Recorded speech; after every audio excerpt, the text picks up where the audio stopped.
कला के कलागत तत्वों में हम पोत की चर्चा कर रहे थे, जिसके अंदर आज हम पढ़ेंगे आधुनिक कला में पोत के विविध विविध प्रयोग कैसे किए जाते हैं।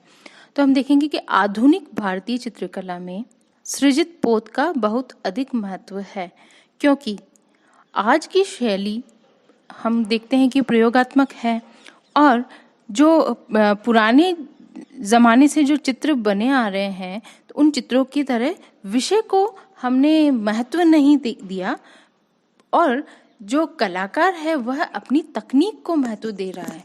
ये बहुत खास बात है कि भारतीय चित्रकला में शुरू से ही इस चीज़ पर विशेष महत्व दिया गया है कि उन्होंने जो विषय है उस पर इतना महत्व नहीं दिया, तकनीक कैसी है उस पर महत्व दिया।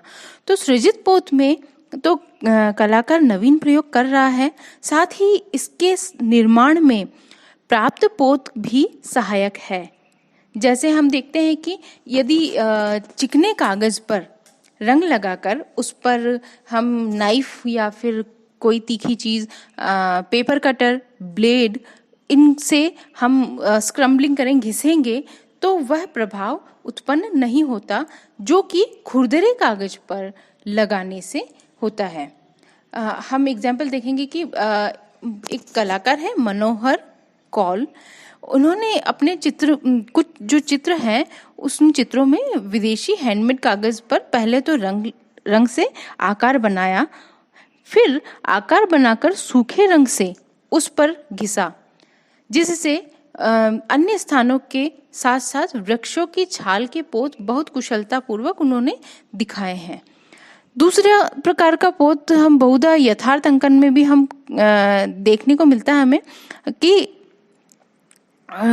यह प्रवृत्ति पसरीचा या निर्मल कपूर, विमल दास गुप्ता आदि जो भी कंटेम्प्रेरी आर्टिस्ट हैं, उनके जो शुरुआती काम हैं उनमें ये इस तरह के पोत हम देख सकते हैं। और अनुकृत पोत में प्रयोग की संभावनाएं हमें बहुत कम प्राप्त होती हैं, क्योंकि जैसे एक आर्टिस्ट है, आर्टिस्ट का जो एक उद्देश्य होता है वह है कि जो भी सामने सीन दिखता है, जो भी दृश्य है, दृश्य के प्रत्यक्ष अंकन की ओर उसका ध्यान अधिक होता है। पर जो अनुकृत पोत के साथ सृजित पोत का सामंजस्य कर भी जो कलाकार है विभिन्न प्रयोग कर सकते हैं। जैसे कहीं कहीं पे वह रंगों को वॉश कर देता है, वॉश के रूप में लगाकर उसको अलग इफेक्ट देता है, या अतिरिक्त जो भी रंग बच जाते हैं रंग को ब्रश या स्पंज से पैलेट से उठाकर पैलेट से उठाएगा और उसको शीघ्रता पूर्वक सूखे तुली का जैसे एक हम प्रेशर देते हैं, प्रेशर लगाकर एक पोत को बना देता है। तो इस तरह के बहुत सारे इफेक्ट है कि हाथ से रंग लेकर हाथ से ही हमने उस पे लगा दिया। जल रंग जो भी पेंटिंग है उसमें एक बात महत्वपूर्ण है कि एक रंग सूख जाने पर दूसरा रंग लगाया जाता है, परंतु हम देखते हैं कि जो एब्स्ट्रैक्ट जो पेंटिंग्स हैं उसमें रंग के साथ दूसरा रंग भी लगाकर उसमें कोमलता का आभास दे सकते हैं और उसमें वह आपस में मिक्स भी हो जाएगा। और कुछ जो कलाकार हैं वह गाढ़े पतले जो भी वाटर कलर्स हैं उनको धरातल पर बहा देते हैं और अपना अलग तरीके का पोत भी दर्शाते हैं। कलाकार रंग में कई बार वैक्स डाल देते हैं या वैक्स पहले चित्रतल पर घिस देते हैं। जहाँ पर वैक्स होगी वहाँ पे रंग नहीं पकड़ेगा और जहाँ पर वैक्स नहीं होगी वहाँ रंग पकड़ेगा, तो उसका अलग इफेक्ट है। रेत डालते हैं या फिर लकड़ी का बुरादा है वो मिलाकर काम करते हैं। तो इस तरह की नवीन तकनीकों की खोज में पोत बहुत सहयोग प्रदान करता है और आज कलाकार पोत के माध्यम से अंतराल की एक रस्ता को भी समाप्त कर सकता है। साथ ही साथ हम देखेंगे कि संतुलन और जो भी डोमिनेंस की बात है वो भी उस पोत के द्वारा वो दर्शा सकता है। अब हम पोत के प्रभाव और उनका इफेक्ट क्या पड़ता है इसके बारे में हम जानेंगे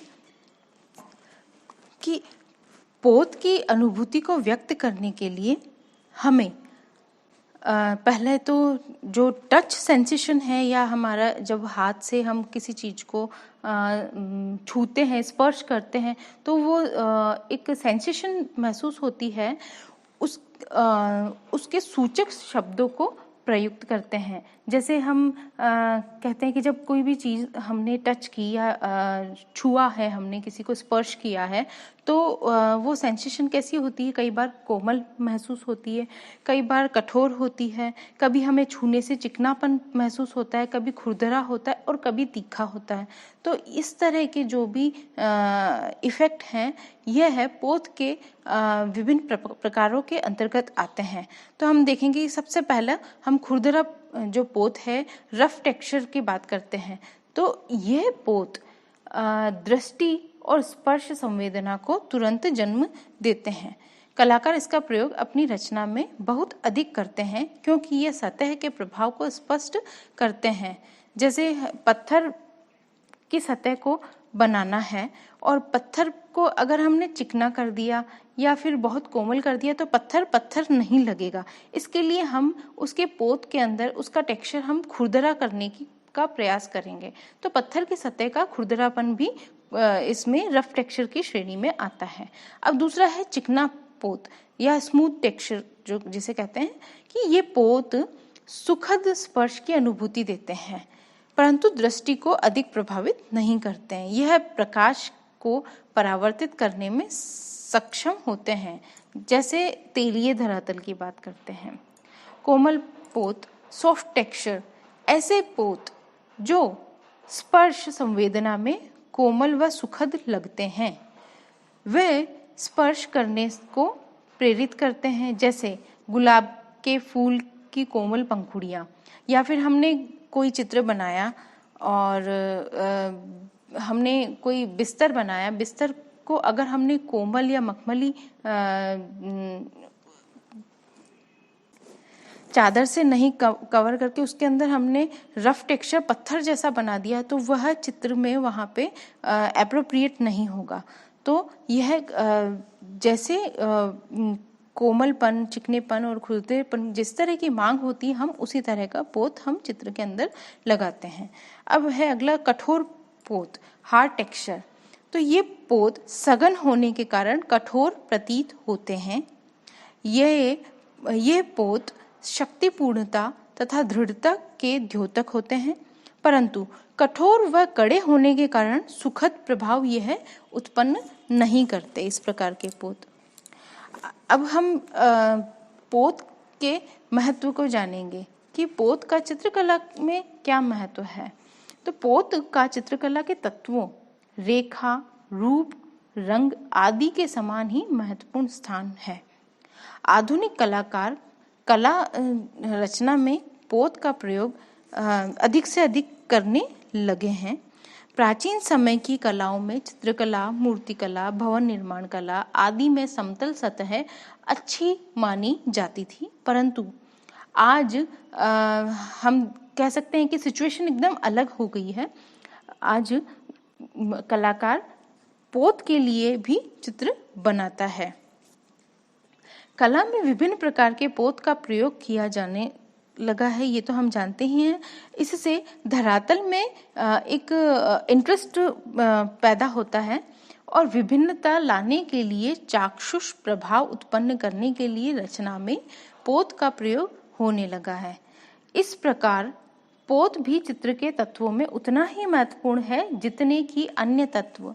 आधुनिक कलाकार पोत के महत्व को समझ रहे हैं और उन्हें अपनी रचनाओं को और अधिक सौंदर्यात्मक गुण प्रदान करने के लिए पोत की विविधता को अपनाया है।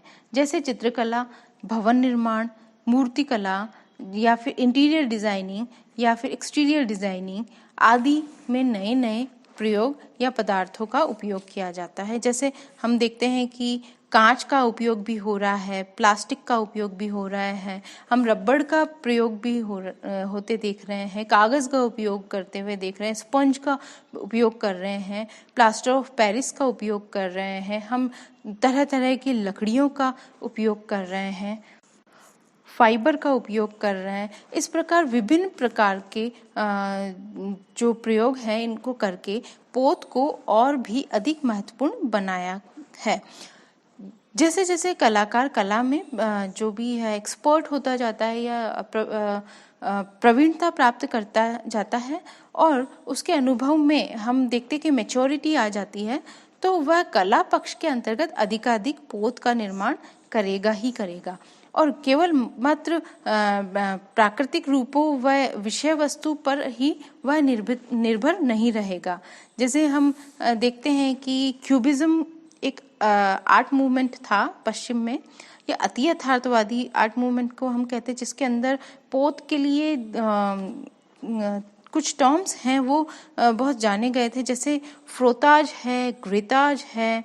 ये है कि जो खुरदरी सतह है उनको घिसकर लकड़ी के ऊपर कागज को रखकर अलग अलग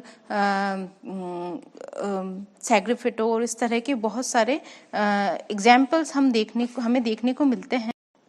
जिसमें सैग्रिफिटो है, इसमें टूल होता है, उसमें खुरचकर प्रयोग किया जाता है।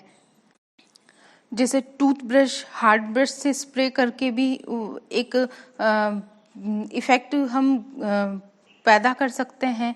दूसरा फोटो मोन्ताज, इस तरह से अलग अलग चित्रों को निर्माण में कलाकारों ने जो अति यथार्थवाद, रचनावाद आदि जो कला रचना है उसमें पोत को पर्याप्त रूप से उन्होंने इस्तेमाल किया है। और आज भी हम देखते हैं कि आज भी बहुत से कलाकार हैं विभिन्न पोतों को अपने चित्रों में उपयोग करते हैं और इसी के साथ साथ संतुलन और प्रभाविता भी दर्शाते हैं। तो हमने देखा है कि पोत जो भी है सतह और धरातल की बुनावट होती है और ये विभिन्न प्रकार के पोत होते हैं, जिसमें हमने साधारण 3 प्रकार के पोत माने, जिसमें एक तो था प्राप्त, दूसरा अनुकृत और तीसरा सृजित। और फिर बाद में हमने आधुनिक कला में पोत के विविध प्रयोगों को देखा और पोत के विविध प्रयोग के साथ में हमने पोत का वर्गीकरण भी हमने अच्छे से समझा।